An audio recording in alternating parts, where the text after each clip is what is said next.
ఇచ్చింది. ఇప్పుడు దాకా ఒక మహారాష్ట్రలో ఇంప్లిమెంటేషన్ స్టార్ట్ చేశారు. దానికి మన దానికి కూడా చాలా వ్యత్యాసం ఉంది. దానికి వెళ్ళే ముందు ఈ యాక్ట్ ఉద్దేశం, ఈ డిస్ప్యూట్స్ ఎక్కువగా ఉంటున్నాయి కాబట్టి డిస్ప్యూట్స్ని సెటిల్ చేయటం కోసం ఒరిజినల్గా ఎవరైనా పెద్ద పెద్ద ఇండస్ట్రీస్ పెట్టాలి అనుకున్నప్పుడు ఈ టైటిల్ డీడ్స్తో చాలా ఇబ్బందిగా ఉంటుందని చెప్పి వచ్చిన కంప్లైంట్స్ మీదట నీతి ఆయోగ్ వాళ్ళు ఈ టైటిల్ డీడ్స్ ఈ కన్ఫ్యూజన్ లేకుండా ఉండటం కోసం ప్రవేశపెట్టిన విధానం. అది పొలాలకు పెట్టారు. సో దానివల్ల ఆ సమస్యకి సొల్యూషన్ వచ్చింది. దాన్ని ఎక్స్ట్రాపులేషన్ ఇది ఆ చట్టాన్ని అడ్డం పెట్టుకుని, కేంద్రం ప్రపోజ్ చేసిన డ్రాఫ్ట్ చట్టాన్ని అడ్డం పెట్టుకుని ఆంధ్రప్రదేశ్ రాష్ట్ర ప్రభుత్వం విచిత్రమైన విన్యాసాలతో వారు సవరణలు చేశారు. ఆ సవరణలు ఏంటో వివరంగా క్లుప్తంగా చెప్పే ప్రయత్నం చేస్తాను. ఏదైతే ఈ కొత్త చట్టాన్ని ప్రవేశపెట్టారో అందులో ఒకసారి ఆ రెవెన్యూ ఆఫీసర్ మన ఆస్తిని ఒక పాస్బుక్లో ఇచ్చిన తర్వాత ఏదైనా డిస్ప్యూట్ ఉంటే సిటీ సివిల్ కోర్ట్ ఆర్ ఆ district court to start with munsif court, వీళ్ళెవ్వరికీ కూడా విచారణ అధికారం లేదు. ఆ ఆఫీసరే ఎవరైతే మనకి డాక్యుమెంట్ ఇచ్చాడో ఆ టైటిల్ రిజిస్టరింగ్ అథారిటీయే ఈ డిస్ప్యూట్ రెజల్యూషన్ అథారిటీయే కూడా ఒకళ్ళే. ఆ తర్వాత ultimate authority is going to be the secretary revenue. రాష్ట్రం మొత్తం మీద కొన్ని వేల లక్షల డిస్ప్యూట్స్ వస్తాయి. సెక్రటరీ రెవెన్యూ సరిచేయగల. ఆ తర్వాత అక్కడ కూడా పరిష్కరించబడకపోతే అప్పుడు డైరెక్ట్గా హైకోర్టుకి వెళ్ళాలి. హైకోర్టు అంటే రాష్ట్రం మొత్తం మీద ఒకటి ఉంటుంది. ఆ హైకోర్టుకి అటు శ్రీకాకుళంలో ఇబ్బంది పడ్డవాడైనా 100 అంగుళాలు 100 సెంట్ల భూమికి ఆరు 1 సెంటు భూమికి, ఇటు అనంతపురం వాడైనా మరి హైకోర్టుకి రావాల్సిందే. ఇంకా సిటీ సివిల్ కోర్టుకి ఈ ఆస్తి హక్కు పరిష్కారానికి సంబంధం ఉండదు. ఎవరైనా ఇప్పుడు ఫేక్ డాక్యుమెంట్స్ మనం చూస్తూనే ఉన్నాం డైలీ. ఇప్పుడు ఎవరైనా అమెరికాలో ఉంటారు, మీ ఇల్లు ఎవరికో అద్దెకిస్తారు. ఈ పిచ్చి పిచ్చి తుగ్గలక్ చట్టాల గురించి మీకు తెలియదు. మీరేదో మీ ప్రొఫెషన్లో మీరు ఉంటారు అమెరికాలో. ఇక్కడ అద్దెకున్న ఎవరో ఒక వ్యక్తి ఒక ఫేక్ డాక్యుమెంట్ క్రియేట్ చేసి ఆ ఎంఆర్ఓని ఆర్ సంబంధిత అధికారిని మేనేజ్ చేసుకుని, మొన్నే చూసాం ఎక్కడో తహసీల్దార్ గారు రోజుకో ప్రోగ్రాం పెడతా ఉంటే చీఫ్ మినిస్టర్ లంచాలు తీసుకోకుండా ఏం చేస్తామా, మేమన్నా జేబులోంచి డబ్బులు తీసుకొచ్చి పెడతామా, లంచం ఇవ్వాల్సిందే అని చెప్పి పాపం చాలా నిజాయితీగా ఒక అధికారి చెప్పడం జరిగింది. అలాగే మరి వీళ్ళు రాజకీయ నాయకులు తిరుగుతూ ఉంటారు, వారికి సేవలు చేయాలి. ఆ సేవల కోసం మరి ఏదో డాక్యుమెంట్ని యాక్సెప్ట్ చేయొచ్చు. యాక్సెప్ట్ చేసిన డాక్యుమెంట్ని మరి ఒకసారి వాళ్ళు ఇచ్చిన తర్వాత మళ్ళీ ఇంకా అమెరికా నుంచి అతను వచ్చి ఈ కోర్టుల చుట్టూ హైకోర్టులో తిరగాలి.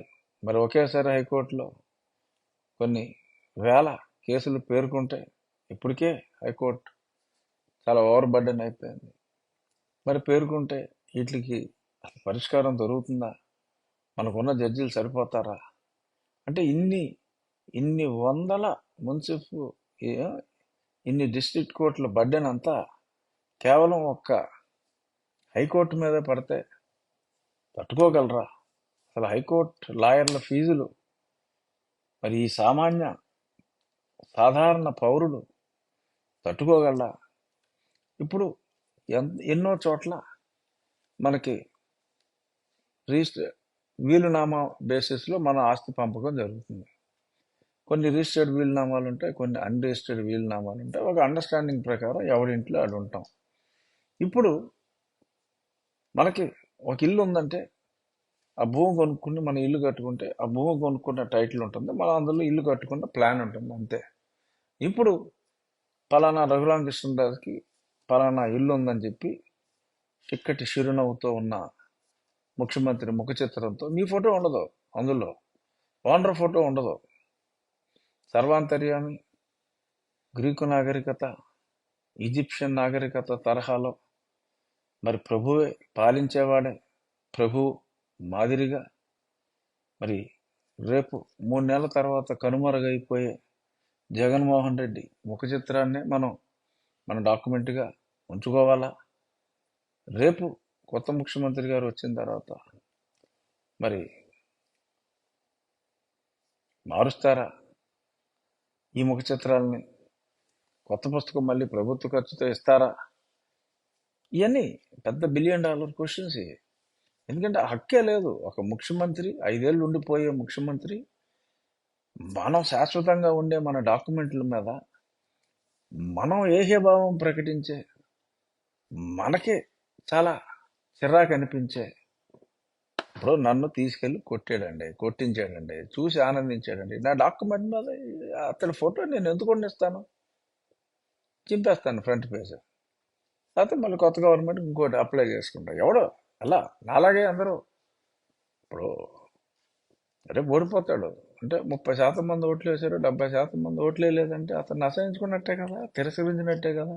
బట్ ఆ డాక్యుమెంట్లు అన్నిటి మీద, వాళ్ళ పొలాల మీద, వాళ్ళ స్థలాల మీద ఈ ఫోటో ఉంచుకుంటాడా? కామన్ సెన్స్ ఉండక్కల్లా. సో ఇట్లా ఎలాగూ ఇవన్నీ టెంపరీయే. కానీ ఇప్పుడు మనకు వచ్చే విపత్తు ఏంటంటే ఈ ల్యాండ్ టైటిల్ డీడ్ వలన ఇలాగా వీలునామా చేసుకుని అన్యోన్యంగా మరి ఎవడ ప్రాపర్టీ ఆడు ఉంచుకుంటే, మరి ఒకడు ఆబ్సెంటిజంలో ఉంటే ఆ వీలునామాని పక్కన పెట్టి ఎవడో ఒకడు ఆ ప్రాపర్టీ రాయించేసుకుంటే ఆ తర్వాత ఇదిగోరా బాబు వీలునామా అని చెప్పి మీరు మీరు మీరు మీరు కలతలు లేని దాయాదులు మళ్ళీ కలతలతో మళ్ళీ కోర్టుల చుట్టూ తిరగాలి. అసలు ఎందుకు ఇదంతా? కోర్టుల్ని ఇందులోంచి తీసేయటం, మనకి ఏదన్నా ఒక డిస్ప్యూట్ వచ్చినప్పుడు మన కాన్స్టిట్యూషన్ ప్రకారం మనకి ఏదైతే ఎగ్జిక్యూటివ్, లెజిస్లేచర్, జ్యుడిషియరీ ఇవన్నీ ఒకదానికొకటి కౌంటర్ సపోర్టివ్గా, కౌంటర్గా కూడా ఏ ఒక్కరిలో కూడా వారి వారి పరిధిని అధిగమించకుండా చాలా చక్కగా రూపొందించబడిన మన రాజ్యాంగంలో కోర్టుకి వెళ్ళటం మన హక్కు. సో జ్యుడిషియరీకి ఉన్న ఆ పవర్ని ఎగ్జిక్యూటివ్కి ఇండైరెక్ట్గా అప్పచెప్పేస్తే అది రాజ్యాంగ విరుద్ధం. మరి ఇటువంటి రాజ్యాంగ విరుద్ధమైన ఈ చర్యని చేపట్టినందుకు మరి లాయర్స్ కూడా కోర్టులో ఆల్రెడీ నిన్ననో మొన్ననో ఎవరో చక్రపాణి గారు అని చెప్పి కర్నూలు నుంచి వారు ఒక పిల్లు వేయటం జరిగింది. అలాగే ఇంకో 3-4 కూడా వారి వారి వాదనలతో త్వరలో పిల్లు వేయటం జరుగుతుంది. కానీ ఇది ప్రజలకు దారుణమైన నష్టాన్ని, అలాగే గతంలో ఆక్యుపేషన్లో ఎవరైనా ఒక 12 సంవత్సరాల పాటు ఉంటే వాళ్ళకి రైట్స్ సంక్రమిస్తాయి అని ఉంది. ఇప్పుడు ఈ కొత్త చట్టం ప్రకారం, జగన్మోహన్ రెడ్డి గారి చట్టం ప్రకారం 5 సంవత్సరాల్లోనే వారికి ఆ హక్కులు దఖలు పరుస్తారు. సో రేపొద్దున్న ఎలా అయితే విశాఖపట్నాన్ని ఆక్యుపై చేసుకున్నారో మహానుభావులు, మహానాయకులు, అక్కడ మూర్తి యాదవ్ వీళ్ళందరూ పోరాడుతున్నారు గట్టిగా. దసబల్లా హిల్ ల్యాండ్ ఒక ఎగ్జాంపుల్గా చెప్తున్నా అంతే. అది ఇప్పుడు ఎవరన్నా అద్దుకున్న చోట లేకపోతే ఇంకేదో డాక్యుమెంట్ తీసుకుని ఒకసారి వాళ్ళు ఒక టైటిల్ని క్రియేట్ చేసుకోగలిగితే రెవెన్యూ ఆఫీసర్ సహకారంతో, ఇప్పుడు ఎందుకంటే స్టాఫ్ అందరూ కూడా టెంపరీ స్టాఫ్, ఎక్కడ చూసినా కూడా పర్మనెంట్ స్టాఫ్లే లేరు సరిగ్గా. ఆ టెంపరీ స్టాఫ్ ఆ కంప్యూటర్ ఆపరేటర్కి ఏదో కొడతాడు, తెచ్చుకున్నాడు అనుకుంటే రెవెన్యూ ఆఫీసర్ని మేనేజ్ చేసి ఇంకంతే జీవితాంతం ఇంకా హైకోర్టులో పడి మగ్గాల్సిందే. మరి ఈలోపు మరి పోలీసుల దురాక్రమణలు ఎలా ఉంటాయి? అసలు ఇళ్లలోకి వచ్చి అసలు ఎవడైతే ల్యాండ్ ఓనర్ ఉన్నాడో, హౌస్ ఓనర్ని అసలు మళ్ళీ ఇంట్లోకి రానిస్తారా? ఇటువంటివన్నీ మరి లేనిపోని ఇబ్బందులన్నీ కూడా దీని ద్వారా ఉన్నాయి. సో దీని నుంచి ఎలాగైనా సరే ప్రజలు బయటపడవలసిన అవసరం ఉంది. సో మన ఆస్తి మనకు దక్కదేమో అనే ప్రమాదం అయితే పొంచి ఉందని చెప్పి ప్రజలందరూ భయపడుతున్నారు. ఇది ఎలా ఉందంటే మరి మొన్న ఒక సినిమా వచ్చింది సలార్. ఆ సలార్ సినిమాలో మరి ఒక సామ్రాజ్యాన్ని ఏర్పాటు చేస్తాడు, ఖాన్సార్ సామ్రాజ్యం అని. అలాగా ఈ ఆంధ్రప్రదేశ్లో మరి ఆ ఖాన్సార్ వాళ్ళకి ఆ సినిమాలో ఒక నిబంధన అని ఒక పుస్తకం ఉంటుంది. ఆ పుస్తకాన్ని వాళ్ళు ఫాలో అయ్యి పంచుకుంటూ ఉంటారు, అధికారాన్నో లేకపోతే ఆస్తులను. సో అలాగా ఆ ఖాన్సార్ తరహాలో మరి ఇప్పుడు జగన్మోహన్ రెడ్డి గారు మరి కొన్ని నిబంధనలలాగా ఓ చట్టాలను తీసుకొచ్చి పరిపాలిస్తున్నట్టుగా ఉంది తప్ప ఇది ఒక డెమోక్రటిక్ కంట్రీ, మనదొక డెమోక్రటిక్ స్టేటు. మనకున్న రాజ్యాంగాన్ని మనకు గౌరవించుకోకుండా చట్టం కోర్టుకి వెళ్ళే హక్కును కూడా సిటిజన్కి లేకుండా, ఆస్తి గలవాడికి ఏదన్నా డిస్ప్యూట్ వస్తే కోర్టుకి వెళ్ళే హక్కు కూడా లేకుండా మరి ఇలాగ చేయటం అనేది చాలా తప్పు. ఏమో వారికి పవిత్రమైన ఉద్దేశాలు ఉంటే ఉండుండొచ్చు, కానీ దీని వలన వచ్చే రిపర్కషన్స్ ఎంతో మంది దోచుకుంటాం మనం విశాఖపట్నంలో ఆల్రెడీ చూస్తున్నాం. కాబట్టి రేపటి నుంచి ప్రతి గ్రామం, ప్రతి పట్టణం, ప్రతి నగరం ఒక విశాఖ నగరంగా మారిపోతుందేమో అన్న భయం జనాలకి మొదలైంది. అసలు ఆ యాక్ట్ అంతా చదువుతా ఉంటే అసలు భయం వేస్తుంది. ఎందుకంటే ఎవరినైనా ఏదైనా ఇబ్బంది పెట్టాలి అంటే ఈ ప్రభుత్వం చాలా దారుణంగా ఇబ్బంది పెట్టే అవకాశం ఈ చట్టం ద్వారా ఇస్తున్నారు. సో కాబట్టి మరి ఇప్పటికైనా మనం అందరం కూడా మన నిరసనని తెలియచేయాలి. ఎలా అయితే మరి తెలంగాణలో మరి ధరణి అని, సరే దాన్ని మంచి చెట్లు నాకు అంతగా తెలియకపోయినా ప్రజలు అది మంచి కాదనుకున్నారు, దారుణంగా తిరస్కరించారు ఆ ధరణిని తీసుకొచ్చిన ప్రభుత్వాన్ని. ఇలాగా మనకున్న న్యాయస్థానాన్ని కూడా అభ్యర్థించే హక్కుని రిమూవ్ చేసి తీసుకొచ్చిన ఈ యాంటీ కాన్స్టిట్యూషనల్ చట్టం, ఇది గృహం ఉన్న ప్రతి ఒక్కడికి కూడా అప్లికబుల్. షెల్టర్ లేనివాడు ఎవడో లేడు, ఒక అంగుళం స్థలం కూడా లేనివాడు ఎవడో లేడు. సో మరి షెల్టర్ ఉన్న ప్రతి వాడికి, అంగుళం స్థలం ఉన్న ప్రతి వాడికి ఆ అంగుళానికి ఒక పాస్బుక్ చిక్కటి చిరునవ్వుతో తీసుకోవాల్సిన అవసరం ఇప్పుడు క్రియేట్ చేయబడింది. ఇందులో మరి ఇన్ని కోట్ల మందిలో కొన్ని లక్షల డిస్ప్యూట్లు అయినా క్రియేట్ అయ్యే అవకాశాలు ఫ్రెష్గా మళ్ళీ కల్పిస్తున్నారు. వాళ్ళందరూ హైకోర్టులకు వెళ్ళాలి. సో ఈ దారుణాన్ని మనం ముందుగానే ప్రభుత్వంతో ఆలోచింప చేయాలి. అనాలోచితంగా జగన్మోహన్ రెడ్డి గారు ఇది ప్రవేశపెట్టాడు, చేసేయి ఓకే ఇలా అయిపోవాలి అంతే అన్నట్టుగా అతను వెళ్ళిపోయాడు. కానీ అతనికి అర్థమయ్యేలాగా చెప్పటం అతని సలహాదారుల బాధ్యత.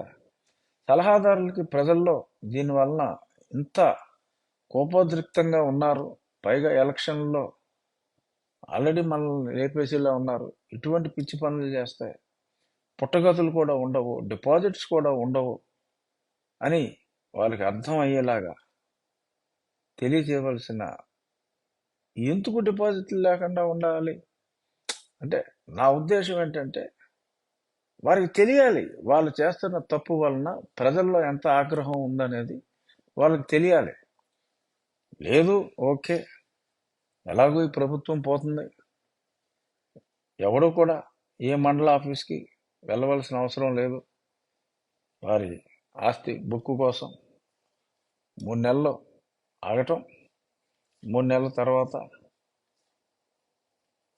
గవర్నమెంట్ ఆఫ్ ఇండియా ఇచ్చిన దాన్ని ఎటువంటి ప్రజలకు ఎటువంటి కష్టాలు లేకుండా, ఎవరికి ఎటువంటి అన్వాంటెడ్ అడ్వాంటేజ్ తీసుకోవడానికి వీలు లేకుండా చక్కగా దీన్ని జనామోదకంగా చేయవలసిన బాధ్యత రాష్ట్ర ప్రభుత్వాన్ని. అలాగే ఎవరి ఫోటోలు కూడా ఉండవు అనే ఒక నమ్మకం కూడా డెఫినెట్గా కొత్త ప్రభుత్వం ఇస్తుంది. ఉంటే మీ ప్రాపర్టీ మీద మీ ఫోటో ఉంటుంది తప్ప ఇంకా ఎటువంటి వెకిలి నవ్వులతో, చిలిపి నవ్వులతో ఎవరి ఫోటో కూడా ఉండదు అని భరోసా ఇచ్చిన పార్టీకి మనందరం ఓట్లేద్దాం.